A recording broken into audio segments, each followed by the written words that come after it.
Hello, my name's Neil Gibbons, and I've been involved with Jazz at the Blue Lamp for getting on for 20 years now, since my pal John Kearney and myself started Jazz Aberdeen 2002, early 2002, when it was just a crazy idea that we had. And we took it forward, started the festivals, and then in 2011-12, just for a variety of reasons, we decided to change it to more of a volunteer community thing. And that's really transformed it into something that everybody loves to come to. The music's great, the audiences are great, and there's a community feel because of the community that organises it. So I'm so pleased, but of course, all that 20 years we were working with the fabulous Sandy Brown. He just made things happen in the background. None of it would have been possible without him, and he is missed so greatly. And now, of course, we're faced with this lockdown, but we will be back. We're searching to ensure that whether it's a Blue Lamp, we sincerely hope it is, or somewhere, but Jazz will be back in Aberdeen, that's for sure. So when it does, I'll see you there. Enjoy the show. When you got to the Blue Lamp in Aberdeen, it was always prepared and ready. And Sandy would be there to greet you with a friendly smile. And he would be prepared to act upon any request that you may have had. He always made you feel like you were at home. And his contribution to jazz in the north of Scotland has been invaluable, and he'll be sorely missed. In the last few years, I have been lucky enough to be involved with Jazz at the Blue Lamp as an audience member, as a performer, and as a volunteer. And what makes it a really special venue for me is the fact that it offers a stage to musicians at any point in their careers.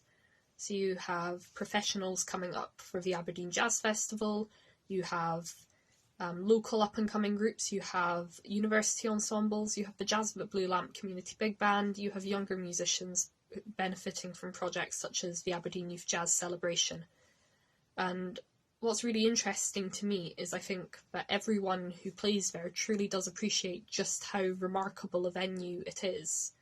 You have these people who've come up from London, from Glasgow, from Edinburgh, saying that it's one of their favourite places to play in the whole of Scotland and the whole of the UK. And then I think that rings true for local musicians as well, but for them it's more than that. It's also just their local venue, it's their local stomping ground. And for me, certainly, it's the heart of the jazz scene in Aberdeen, and I think that's something really special.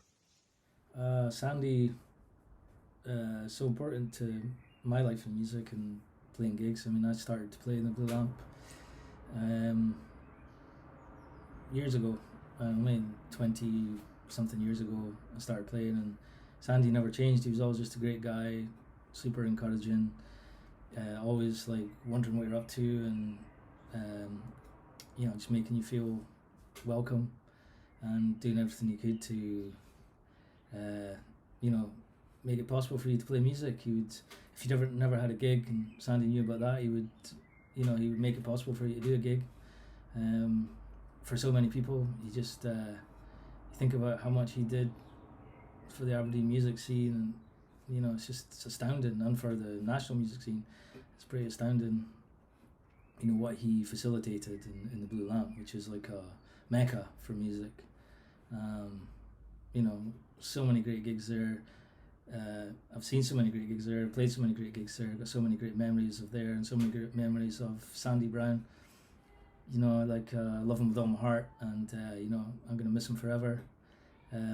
So many amazing memories of super, amazing, gentle, so friendly, encouraging, just super special person. Not many of those in the world, but Sandy was definitely one. And in the Blue Lamp, he created a super, super special atmosphere and place to play music. Hi, I'd like to say a few words about the great Sandy Brown and the Blue Lamp Club in Aberdeen. Sandy was such a character. He was a gentle man. He was always supportive towards the musicians and respectful, but he didn't take any nonsense either. I'd say it was helpful. So for example, there were a few afternoons when I was in Aberdeen and I needed to warm up early, so he would be happy to turn up to the Blue Lamp early and to let me in, and it just made such a difference. As for the Blue Lamp itself, as anybody would know that seen me perform there, I always considered it as the best jazz club in the whole of the UK. The atmosphere was second to none, the layout of the venue, everything was just perfect, and I really, really hope that it can continue. And I can't see what I was about to say because somebody's in the bloody way. People can spend millions on trying to get a new venue, a state-of-the-art venue, but it would never, ever be as great as the Blue Lamp venue, so I really hope that it can continue.